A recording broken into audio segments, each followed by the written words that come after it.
from the Oklahoma Department of Wildlife Conservation, Outdoor Oklahoma.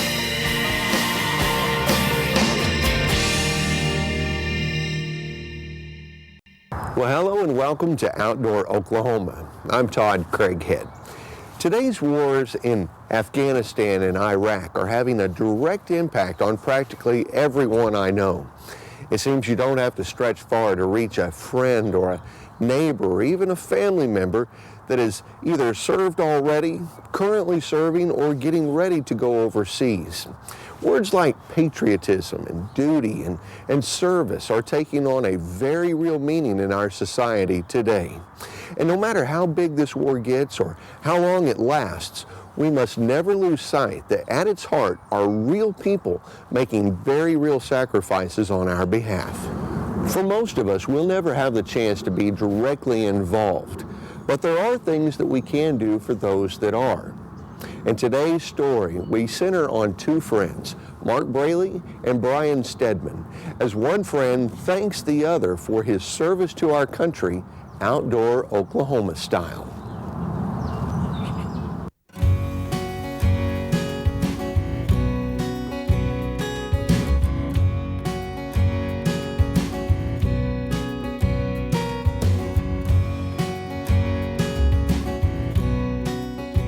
One of my earliest hunting partners was Brian Stedman.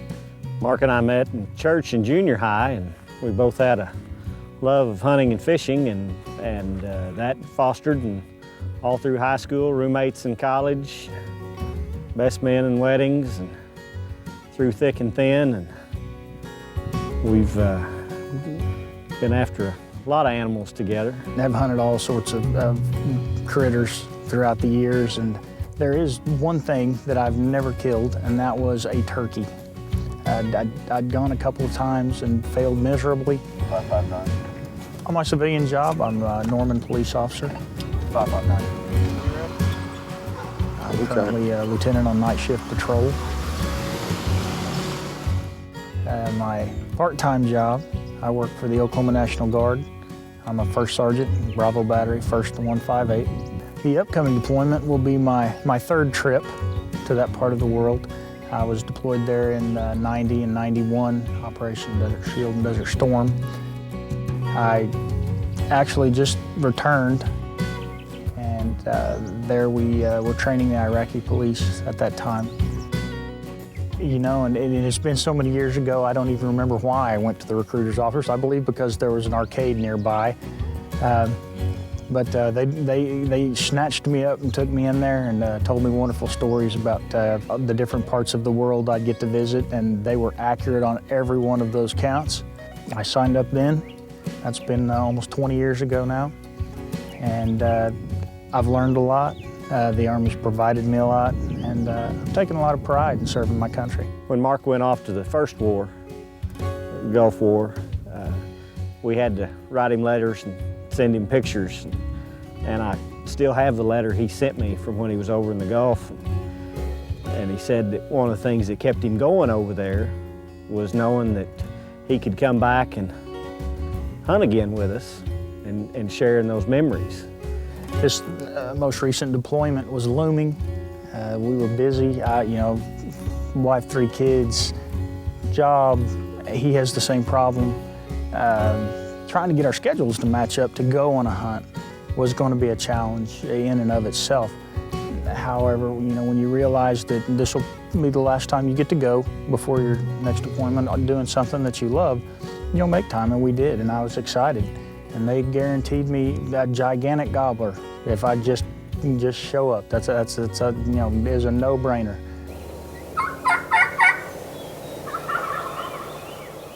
Not being an accomplished turkey hunter, I'd hoped that I had all the right equipment.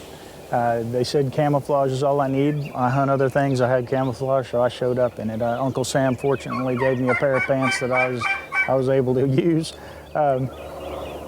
We were set up early, and Scott started calling, and the gobblers were just going nuts behind us. And he'd hit just a couple notes on that call, and they would just go insane. Well, being the novice turkey hunter, I thought, wow, this is going to be awesome. They should be flying over here any second. And we waited and we waited, and they gobbled and they gobbled. And I became impatient for them to show up. At one point, I believe I was fully in favor of trying to sneak up on them. I told the others in our hunting party that if we could fix their position, maneuver, and destroy them, that would be awesome. They said that I'd probably crossed over into the wrong employment at that time, and that we would just sit there and wait for the turkeys to show up, which is what we did, and it was exciting. It was incredible, because once they decided to come, man, you could hear them gobbling, getting closer and closer, and you can almost feel when they gobble that it was so strong. And then they showed up. When you've been looking at cardinals and sparrows all morning and a turkey shows up, those things are huge. I had no idea. Here came the turkeys. They're the size of Volkswagens, you know. I was getting excited. I was ready to go.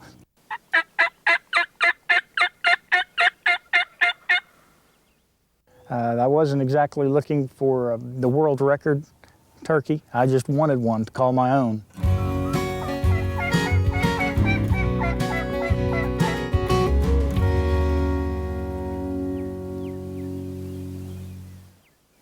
Literally thousands of men and women from the Oklahoma National Guard have been called to duty since the invasion of Iraq in 2003. We're all proud of the sacrifices that they've made. But we've got to hand it to Brian. Helping to get his friend Mark's his first turkey is, well, a great way to say thanks. So will our soldier acquire his target, or will the target give him the slip? We'll find out right after this week's Outdoor News Report. I started off my hunting career when I was a wee lad. My grandfather took me to his old home place in 80 acres out in Major County, up around Fairview. Took an old 22 out there, set some gourds up on the top of a box that he had out there, and we spent the day just shooting gourds with the 22. It was my first experience with a weapon, my first real experiences being outdoors, and I just loved it. And from that point on, any chance I got to go with my uncles or my dad, if they were going to shoot rabbits or shoot quail, I would try to tag along, and it has just become a passion with me. And I was fortunate that my grandfather took me when I was that young and got me started young, and now I get the opportunity to do that with my children. I have a newborn son, I have a 3-year-old daughter, and a 4-year-old son who's about to turn 5. Naturally, as soon as their social security numbers got to the house, they got lifetime hunting licenses, and I can't wait to share the outdoors with them. I want to give my kids the opportunity to be exposed to that. I think they'll enjoy it. I think it's healthy. I think it's something that not every kid gets the opportunity to do, and I want to give my kids the opportunity to do that, whether they choose to pursue it any farther or not. I want them to have a chance at it.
I knew that I wasn't supposed to shoot until I was told to shoot, and that was going to be a challenge for me.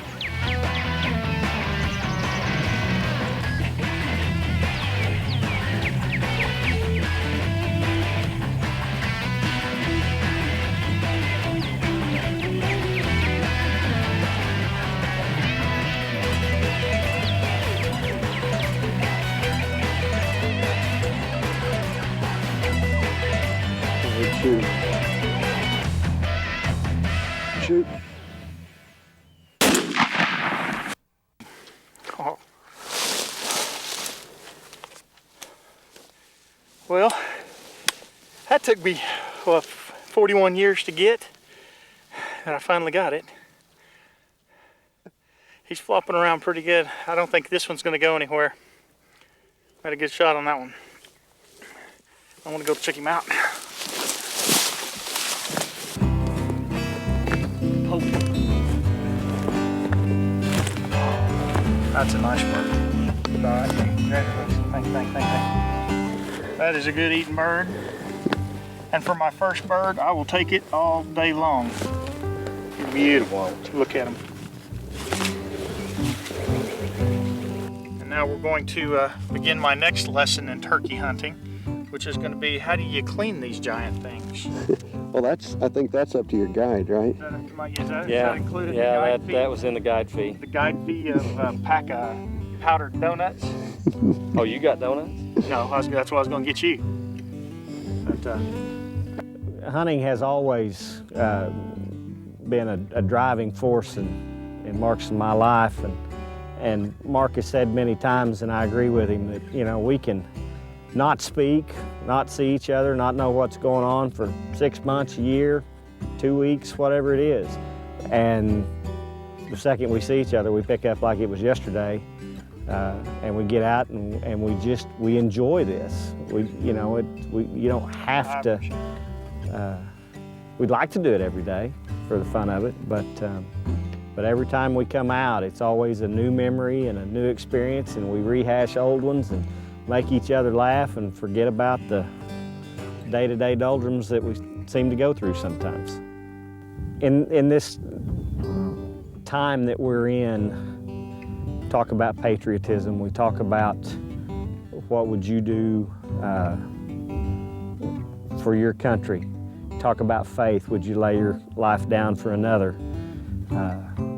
When Mark joined the Army, I chose not to, not out of a lack of respect for it, it's just that's not what I want to do with my life. But when I look at someone with the devotion that they had, put 20 plus years in it, continues to do whatever his country says, leaving 3 kids behind, it puts a personal touch on it. You realize that that's my friend, that's my cousin, that's my loved one that's over there. And they're doing it for the right reasons.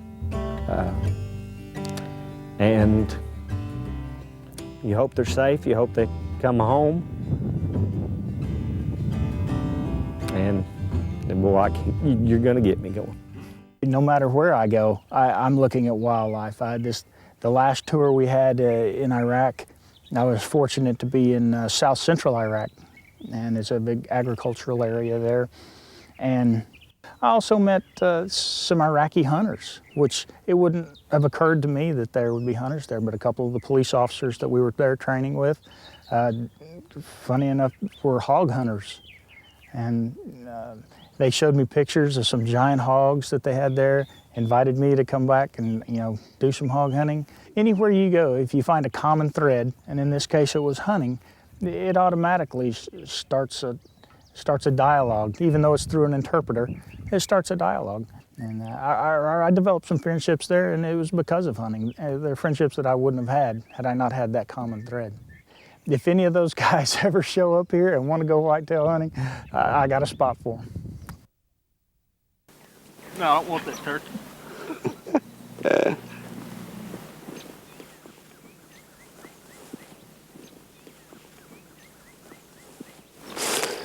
When my kids get older, they'll be able to help us carry all this stuff. Who's going to carry it now? Well, you got an extra arm, and we've got Scott back here. Outstanding. I don't think that camera doesn't look too heavy. I think I know somebody else that might be able to help us. Let's go get breakfast. You really have to make an effort to carve out time, not only for your family, but for yourself, for the hunting, for the fishing, for the time that you need to get out and decompress, get right with yourself. as much as anybody else. Other bird was gonna make one little jump at him. My lucky day.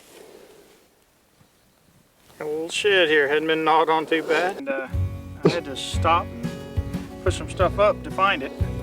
It just goes to show you, if you slow down and pay attention to what's going on around you, there's no telling what you'll see.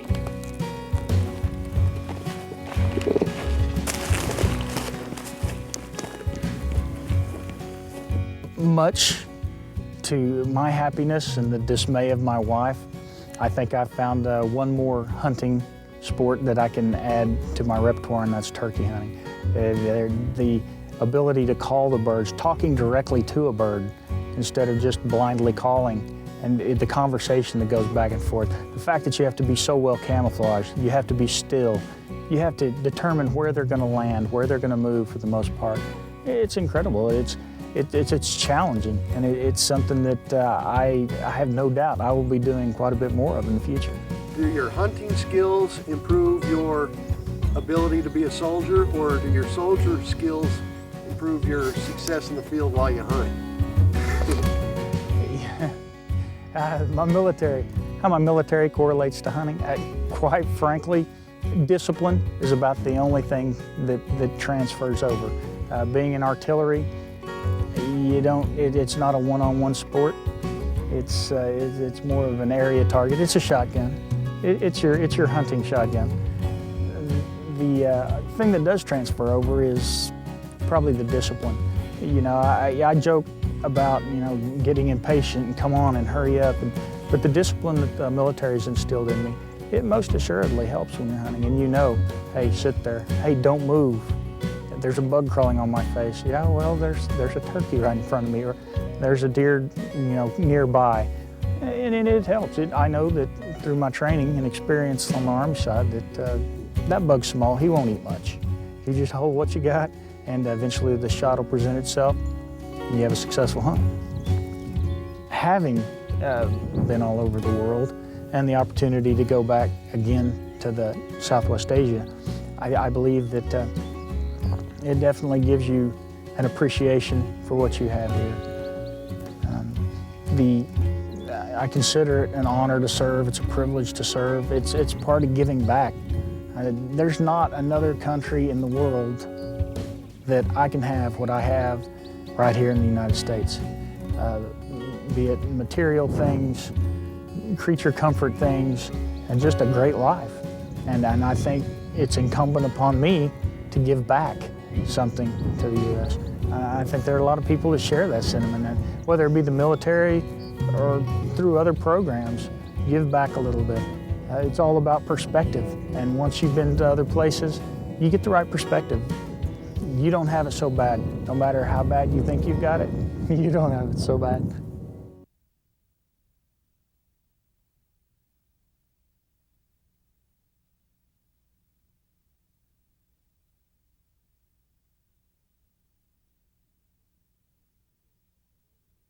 Well, in the end, yes, our soldier did get his bird. But probably more important, now two lifelong friends share yet another memory they can fall back on when the coming days get long. If you'd like to find out more about helping to show your appreciation to the men and women of the Oklahoma National Guard, log on to their website today. For all of us at your Wildlife Department, I'm Todd Craighead saying thanks for joining us, and we'll see you somewhere new next time on Outdoor Oklahoma. You were going to shoot when you jumped up there at the end of that. Took the safety off. Police work, we call that a clue. When you jump up and take the safety off. Oh, is that when you might... Let me, I'm going to put this one here real quick. Oh, I'm recording. What do you know?